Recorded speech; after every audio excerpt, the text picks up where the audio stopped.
এর আগেও জনাব তারেক রহমান এবং ম্যাডাম খালেদা জিয়া ওনাদের জন্য উপহার সামগ্রী পাঠিয়েছেন এবং অর্থনৈতিক সাহায্য পাঠিয়েছেন।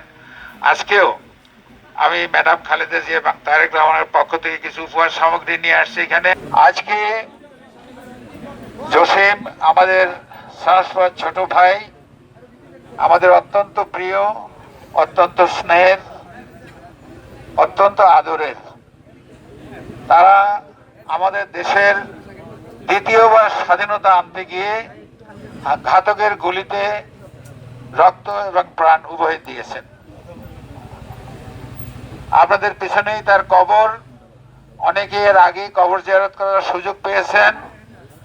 আজকে আমার সঙ্গে আপনারা যারা কবর জিয়ারত করলেন এবং আগে যারা কবর জিয়ারত করেছেন, সবাইকে আমি ম্যাডাম খালেদা জিয়ার পক্ষ থেকে, জনাব তারেক রহমানের পক্ষ থেকে তথা সমস্ত বিএনপির নেতা কর্মীদের পক্ষ থেকে আন্তরিক ধন্যবাদ জানাচ্ছি এবং কৃতজ্ঞতা প্রকাশ করছি।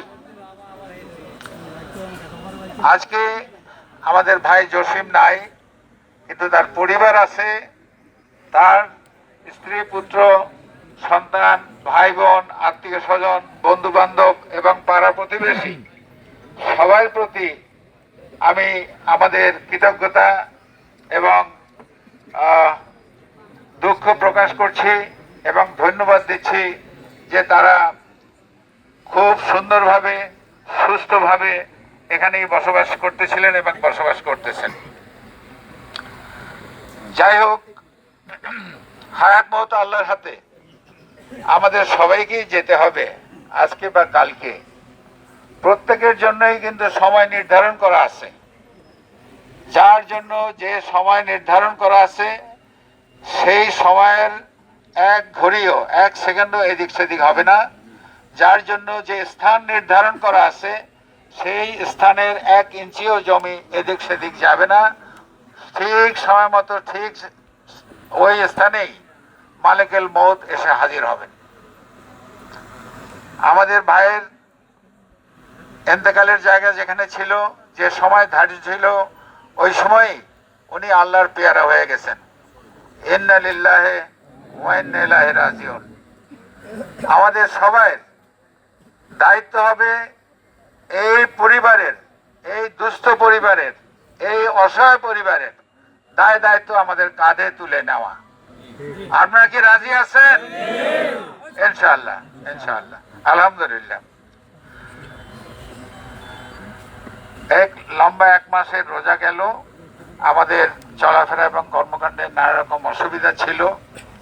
আর আমাদের নেতা জনাব তারেক রহমান এবং ম্যাডাম খালেদা জিয়া, আপনারা জানেন, আমার থেকে ৬০০০ মাইল দূরে সেই ইউরোপে বসে আছেন। ওনারা একজন স্বাস্থ্যগত, দুইজনই স্বাস্থ্যগত কারণেই বলা যায়।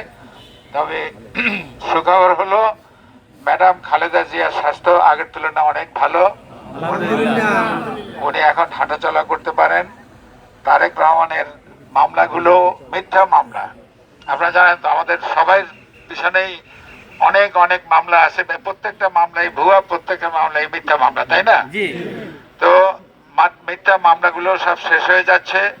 অচিরেই আমি আশা করি আগামী কোরবানি ঈদের আগেই ম্যাডাম খালেদা জিয়া এবং আমাদের নেতা তারেক রহমান আমাদের মাঝে এসে পৌঁছতে পারবেন বলে আমি আশা করি। তবে ওনারা এই পরিবারের খোঁজ খবর নেওয়ার জন্য যা যা করা দরকার, যার যার সঙ্গে যোগাযোগ করা দরকার, সবই উনি করেছেন। এবং ওনাদের পক্ষ হয়ে আমি আমাদের লামিয়ার আম্মার সঙ্গে আমি কথা বলেছি। আমাদের ধুমকির ওসি সাহেব আছেন, জাকির সাহেব, ওনার সঙ্গে কথা বলেছি। আমাদের ধুমকির টিএনওর মহোদয় আছে, ওনার সঙ্গে কথা বলেছি। পটুয়াখালীতে ডিসি সাহেবের সঙ্গে কথা বলেছি, এসপি সাহেবের সঙ্গে কথা বলেছি, সিভিল সার্জনের সঙ্গে কথা বলেছি। অর্থাৎ যেখানে যেখানে কথা বলা দরকার, কথা বলা উচিত, কথা বলা প্রয়োজন, সব জায়গায় আমরা কথা বলেছি। এবং এর আগেও জনাব তারেক রহমান এবং ম্যাডাম খালেদা জিয়া ওনাদের জন্য উপহার সামগ্রী পাঠিয়েছেন এবং অর্থনৈতিক সাহায্য পাঠিয়েছেন। আজকেও আমি ম্যাডাম খালেদা জিয়া এবং তারেক রহমানের পক্ষ থেকে কিছু উপহার সামগ্রী নিয়ে আসছি এখানে, আর কিছু অর্থ সাহায্য নিয়ে আসছি। লামিয়ার আম্মাকে আমি এটা দিচ্ছি, দেখেন হাতে রাখেন।